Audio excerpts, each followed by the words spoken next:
Solomon builds his palace.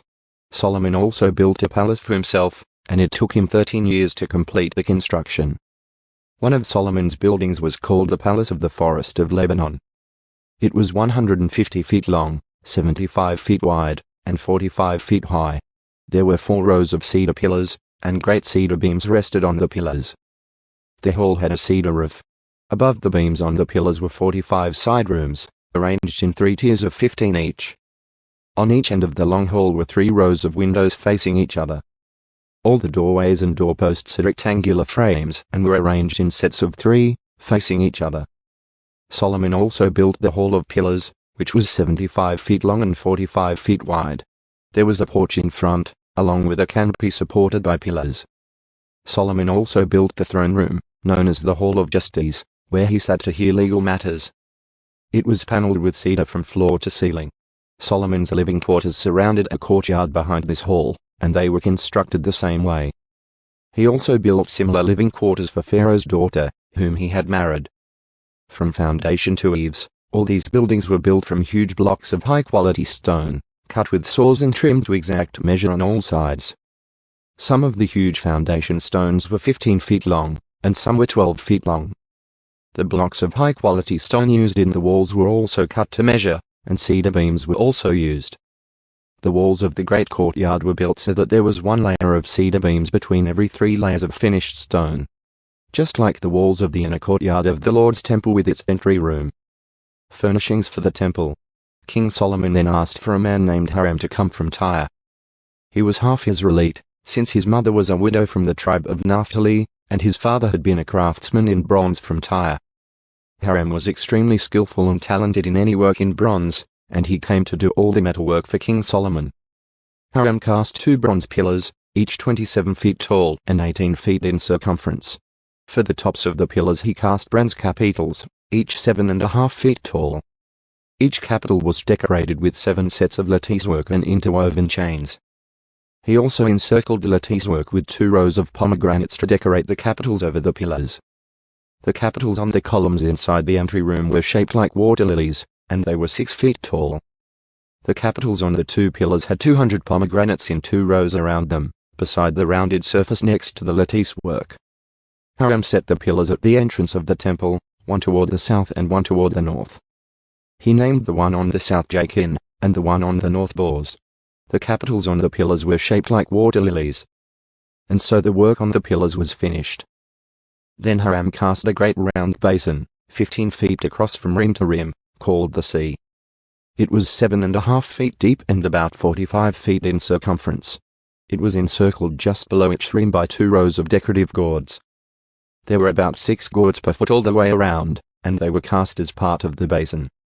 The sea was placed on a base of 12 bronze oxen, all facing outward. 3 faced north, 3 faced west, 3 faced south, and 3 faced east, and the sea rested on them. The walls of the sea were about 3 inches thick, and its rim fled out like a cup and resembled a water lily blossom. It could hold about 11,000 gallons of water. Hiram also made 10 bronze water carts, each 6 feet long, 6 feet wide, and 4.5 feet tall. They were constructed with side panels braced with crossbars. Both the panels and the crossbars were decorated with carved lions, oxen, and cherubim. Above and below the lions and oxen were wreath decorations. Each of these carts had 4 bronze wheels and bronze axles. There were supporting posts for the bronze basins at the corners of the carts. These supports were decorated on each side with carvings of wreaths. The top of each cart had a rounded frame for the basin. It projected 1.5 feet above the cart's top like a round pedestal, and its opening was 2.25 feet across. It was decorated on the outside with carvings of wreaths. The panels of the carts were square, not round.